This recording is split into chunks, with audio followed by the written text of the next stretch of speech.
बाबासाहेबांनी भारतीय संविधानातलं पहिलं आर्टिकल लिहिलं, इंडिया दॅट इज भारत, हम भारत के लोग, we the people of India.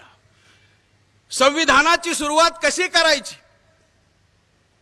सुरुवात कशी करायची, उद्देश पत्रिकेत चर्चा सुरू झाली. संविधानाची सुरुवात कशी करायची चर्चा सुरू झाली. पंडित मदन मोहन मालवीय उठले आणि त्यांनी सांगितलं ओम के नाम सुरू करो.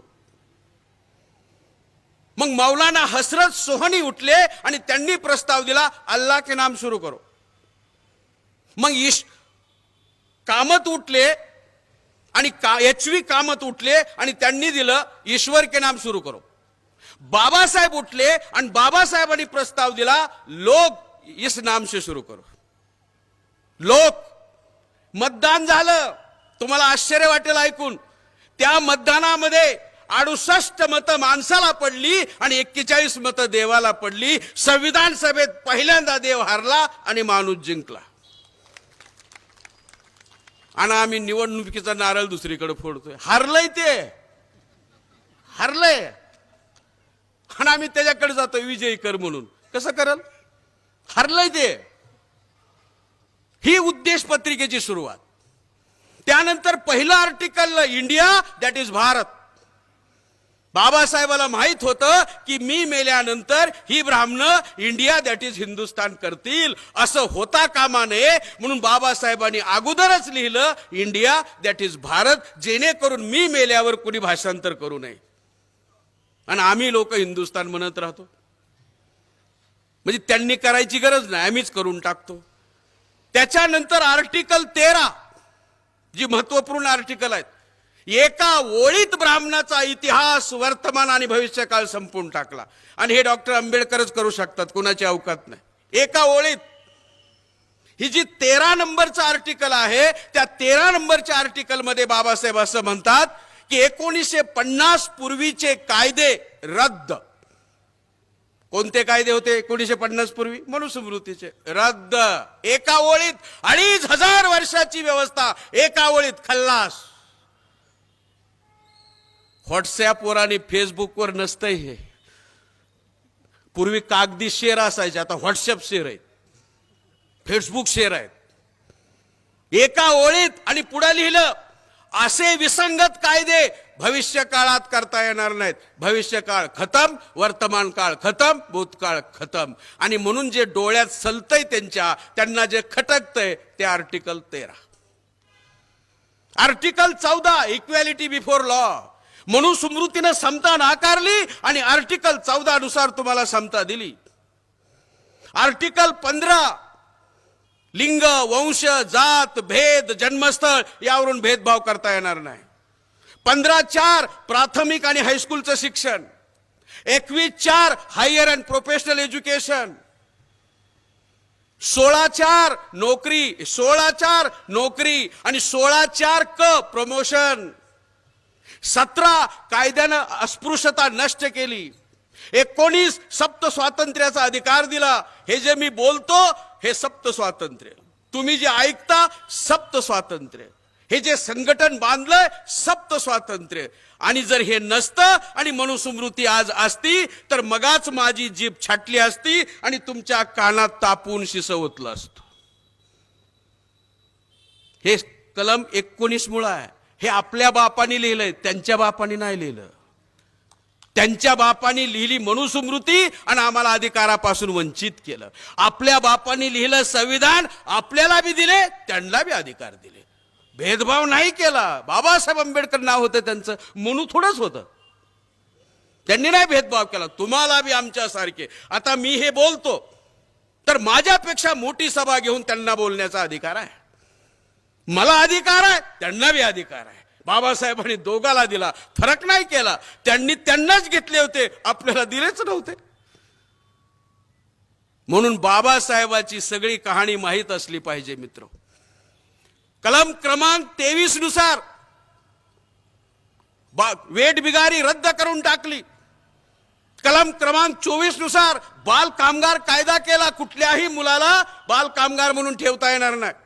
कलम क्रमांक 25 नुसार ज्यांनी भारतात धर्म परिवर्तन केली, जैन, बौद्ध, ख्रिश्चन, मुस्लिम, शीख आणि लिंगायत समतेला मानणारे हे 6 धर्म आहेत. यांच्यासाठी त्यांनी कलम 25, कलम 26, कलम 27, कलम 28, कलम 29 आणि कलम 30 6 कलम लिहिली. 25 नुसार 25 ते 30 पुढे लिहित लिहित गेले. 326 नुसार तुम्हाला मताचा अधिकार दिला. पूर्वी कोणच विचारत नव्हतं. किमान आता 15 दिवस तरी तुमच्या पुढे हात जोडून उभे राहतात. ध्यानात ठेवा, मनात ठेवा, उभा राहिलोय. हा अधिकार मताचा दिला 326 कलमानुसार. 330 कलमानुसार लोकसभेत जाण्याचा अधिकार दिला, एमपी होण्याचा अधिकार दिला आणि एमपी झाल्यावर पीएम होण्याचा सुद्धा अधिकार दिला. जर भारतीय संविधान नसतं तर नरेंद्र मोदी पीएम नसते दिसले. कारण टिळक म्हणाले होते, तेली तंबोळे आणि कुणबटाने. म्हणून तेल्याचं तोंड बघू नये असं ब्राह्मणांनी मनुस्मृतीत लिहिलंय. म्हणून मोहन भागवत त्यांना नेहमी सांगतात, भारतात थांबायचं नाही, बाहेर. आम्हाला तुमचं तोंड बघायची इच्छा नाही. लिहिलंय धर्मग्रंथात त्यांच्या. कलमात सांगतोय मी, ही कलम बाबासाहेबांनी आणलेत. 326, 330 नुसार लोकसभेत जाण्याचा, 332 नुसार विधानसभेत जाण्याचा कायदा, आमदार बनण्याचा, आमदार बनून मुख्यमंत्री मंत्री बनण्याचा कायदा आणला. आज जेवढे म्हणून आमदार बनतात, निवडणुकीला उभे राहतात भारतीय संविधानामुळे. आमदार बनतात, मुख्यमंत्री मंत्री भारतीय संविधानामुळे. तर आम्हालाच माहित नाही तर त्यांना कसं नाव ठेवायचं. कारण आमचा खेळ कसा आहे, जर संविधानाला हात लावला टाळ्या. मग काल 9 ऑगस्ट 2018 जाळलं. काय सासरवाडीचे लोक नाराज होतील का काढायला हात जाळणाऱ्याचा? बायका नाराज होतील म्हणून काढत नाहीत. त्याला बायका भारी का बाबासाहेब भारी?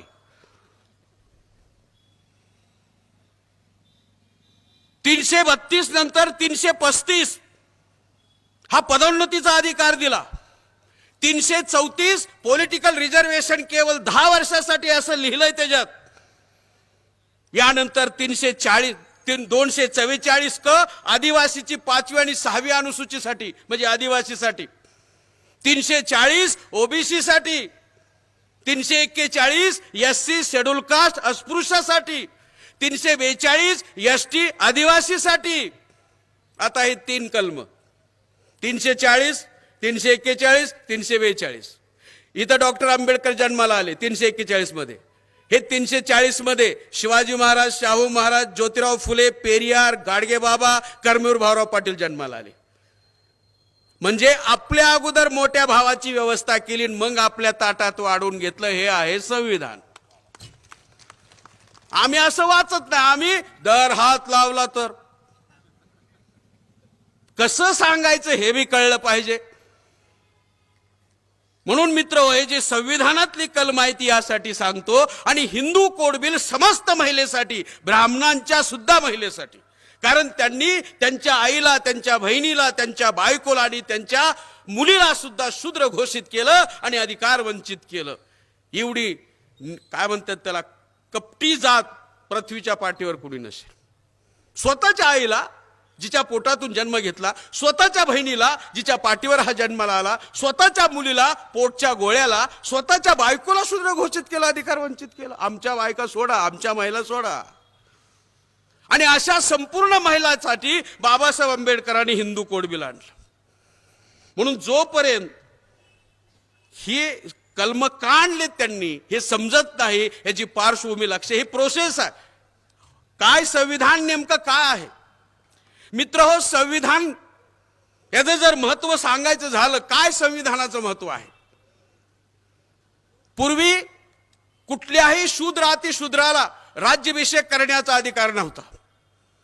छत्रपती शिवाजी महाराजांचा राज्याभिषेक नाकारला शूद्र म्हणून मोरोपंत पिंगळेंनी. राष्ट्रपिता ज्योतिराव फुलेला सखाराम यशवंत परांजपे याच्या लग्नातून हकलून दिलं वरातीतून. शाहू महाराज आंघोळ करताना वेदोक्त मंत्र म्हणण्याच्या ऐवजी पुराणोक्त मंत्र म्हणले शूद्र म्हणून. इतक्या लोकांचा आमचा अपमान झाला, सयाजीराव गायकवाडांचा सुद्धा अपमान झाला. परंतु भारतीय संविधान आल्यानंतर जर कुठल्या SC ST OBCच्या मंत्र्याचा, मुख्यमंत्र्याचा, प्रधानमंत्र्याचा शपथविधी करायचा असेल, अर्थात राज्याभिषेक करायचा असेल, तर आता ब्राह्मणाची गरज नाही. ते काम राज्यपालावर आणि राष्ट्रपतीवर सोपवलं. पूर्वी राज्याभिषेक करण्याची जबाबदारी मनुस्मृतीनं ब्राह्मणावर सोपवली आणि बाबासाहेबांनी ही जबाबदारी महाराष्ट्रामध्ये म्हणजे राज्यात राज्यपालावर आणि देशामध्ये राष्ट्रपतीवर सोपवली. आणि त्यांना सांगितलं, डोक्यात काय आहे ते बघू नका, डोकी मोजा कुणाच्या मागे जास्त आहेत. आणि आता तर इतकी कार्यक्षम व्यवस्था झाली, पहाटच उठतंय ती राज्यपाल. आता UPSC ला प्रश्न येण्याची शक्यता आहे. पेपर वाटणारा, कोंबडा आणि राज्यपाल कोण अगोदर उठते? पहाटे उठणारे कोण? पेपर वाटणारा अगोदर उठतो, कोंबडा अगोदर उठतो. काय